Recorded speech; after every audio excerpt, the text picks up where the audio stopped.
Salam. Il y a eu déjà une vidéo sur les vagues qui apparaissent sur la Lune, réalisée par un youtubeur appelé Crow777, et que j'ai posté sur ma chaîne. Certains ont prétendu que la vidéo en question était une arnaque. Alors, voici d'autres films réalisés par d'autres personnes, à l'aide de télescopes très puissants. Regardez, et analysez par vous-même s'il y a trucage sur ces vidéos. Ce que nous savons maintenant, c'est qu'on a filmé 10 vagues sur la Lune. Audio, vidéo et images, réalisées par Monsieur Crow777. Séquence originale, prise par Werder Erkenis. Postée sur sa chaîne YouTube, le 2 janvier 2015. À 17h40. En haut, sur la courbure, on voit la manifestation des vagues. Ce n'est pas très clair, mais on les voit quand même.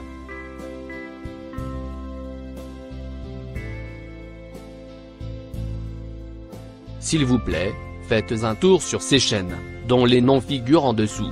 Et montrez du respect pour leurs proprios. La réalisation de ces séquences de qualité sur la Lune demande un travail ardu. Chacun de ces gens a apporté une contribution significative sur ce que nous savons sur les vagues lunaires. Séquence originale, prise par Richard 205, Maria. Le 9 novembre 2014.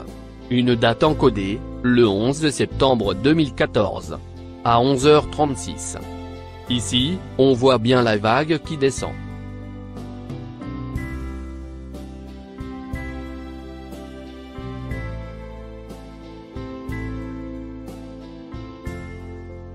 On reprend.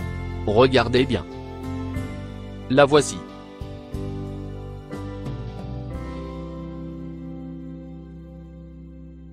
La séquence qui suit a été prise par Monsieur Hanen.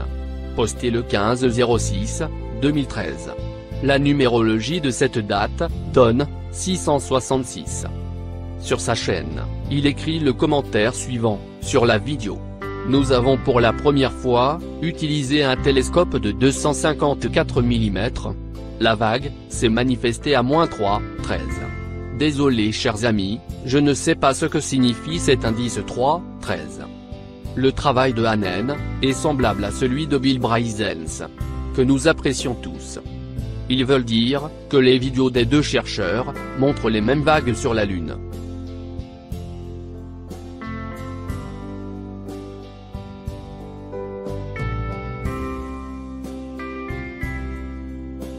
Oui, on voit bien les vagues sur cette séquence. On les voit bien descendre sur toute la surface de la Lune. La séquence suivante a été prise par Defender of the Town. Postée le 19 juillet 2013. Sur sa chaîne, il écrit le commentaire suivant. Gros plan sur la Lune, avec un télescope de 254 mm, de marque Meade, LX200. La vague lunaire s'est manifestée à -1,24. Il y a aussi sur sa chaîne de très belles séquences vidéo de Saturne. Cette séquence m'a été présentée par Monsieur Fluke Skywatcher. Là aussi, on voit la vague descendre. Oh, la voici.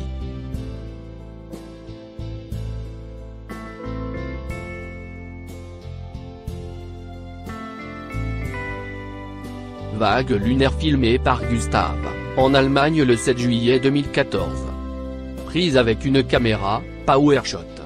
Avec zoom, qui a grandi 100 fois. Le zoom optique va jusqu'à 50 fois. Et le zoom numérique va encore au-delà.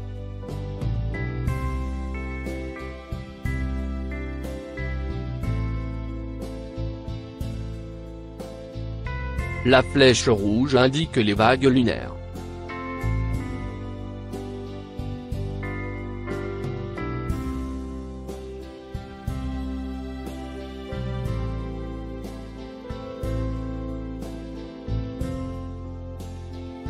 Séquence améliorée avec un léger zoom.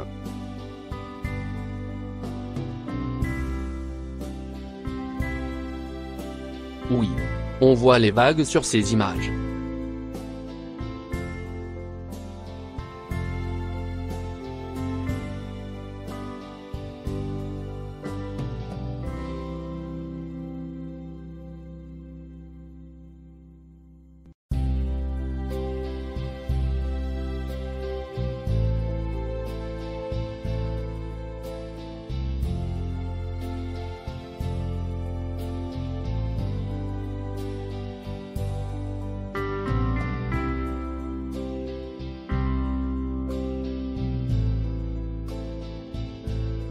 Un homme nommé Crow réalise le film, Une visée sur la Lune. Ensuite, il a posté ce qu'il a vu, en tant que Crow 777. Ici, le film est présenté par Jason Lane Green. Il commence par repérer la Lune. Ensuite il place une boussole, pour relever sa propre position par rapport au nord, et la Lune. Il pointe en premier lieu, le télescope vers la cible, pour bien viser la Lune. C'est le fameux télescope, MID, LX200. Waouh! Ça c'est du matériel. Et ce monsieur sait ce qu'il doit faire avec cet équipement sophistiqué.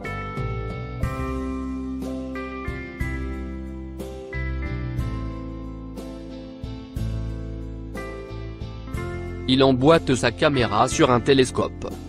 Il réalise ça en plein jour. Apparemment, c'est un boîtier de commande pour orienter le télescope. Nord-sud, est-ouest. Et voilà. Il a une très belle image de la Lune.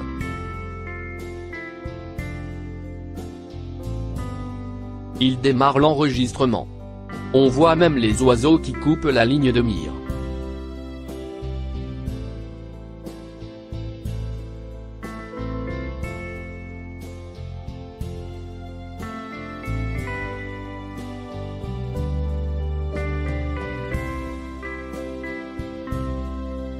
Et ça c'est quoi? Le Soleil. Peut-être. Par contre, ça c'est Saturne. Mars? Ou Vénus? Il n'y a pas de commentaires sur ces images. Je ne suis donc sûr de rien. À vous de voir. La NASA aurait dû aller au ciel en sous-marin, et non en fusée spatiale. Au-delà du dôme, il n'y a pas d'espace. Il n'y a que la mer des eaux du dessus.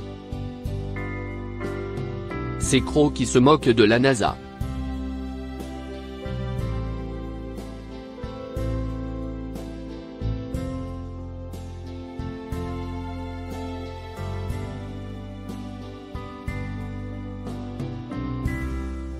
La séquence du film de la vague, qui fut enregistrée, quelques jours après l'équinoxe de 2012, est la plus importante séquence, que j'ai filmée à ce jour.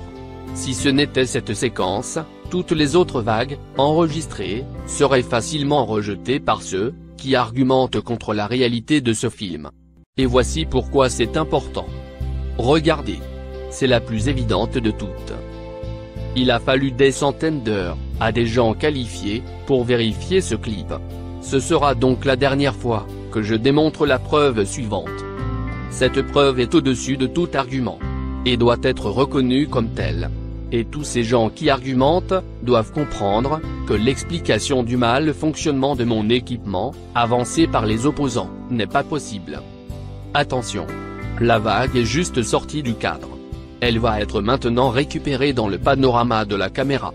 Ceci prouve au-delà de toute question, que c'est bien un événement filmé, qui n'a rien à voir avec l'équipement.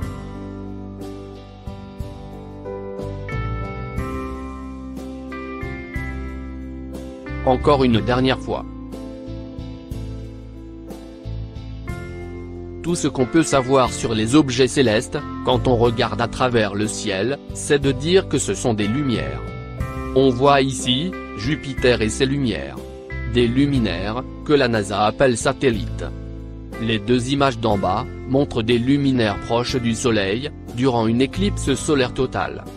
Il faut savoir, que ces images de l'éclipse du Soleil, ont été prises, par avion, à haute altitude. L'avion se trouvait trop loin, et en dehors de l'ombre projetée sur la Terre. Les gens à bord de l'avion ne pouvaient donc pas assister à l'éclipse, puisqu'ils sont hors du champ écliptique. Une éclipse totale, n'est vue que par les habitants qui se situent sur la ligne du champ écliptique. Les objets luminaires, qui entourent le Soleil, ne sont visibles que lors d'une éclipse totale. Et pour pouvoir les observer, il faut se placer, à haute altitude et en dehors du champ écliptique. Ceci prouve encore une fois qu'il existe dans le firmament, des corps inconnus par le public, et qui nous sont cachés par la NASA.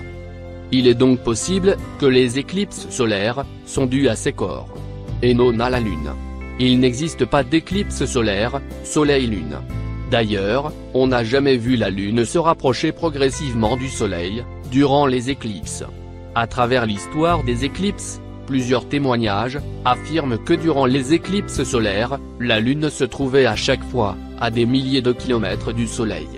Malheureusement, la pensée unique luciférienne censure ce genre de témoignages. La NASA trouve toujours des explications bidons pour démentir ces témoignages, et ainsi les étouffer pour empêcher leur propagation.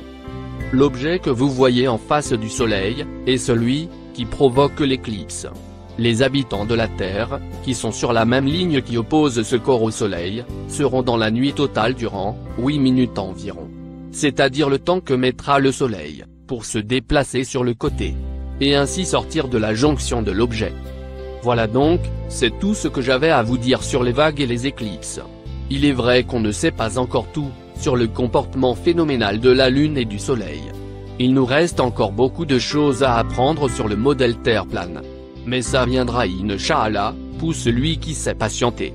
En tout cas, une chose est sûre, il n'y a plus aucun doute possible, la Terre est plate, et fixe. Les tonnes de preuves en défaveur du globe, et qui sont plutôt en faveur d'une Terre plate, nous suffisent à comprendre qu'on nous a menti. Et que la Terre plate nous est cachée par la pensée unique luciférienne, dans le but de plonger l'humanité dans l'athéisme. Et ainsi, occulter Dieu, Allah le sage, et prendre sa place. Ensuite nous manipuler comme bon leur semble. Puisque ce sera eux les dieux. Merci de votre attention. Salam.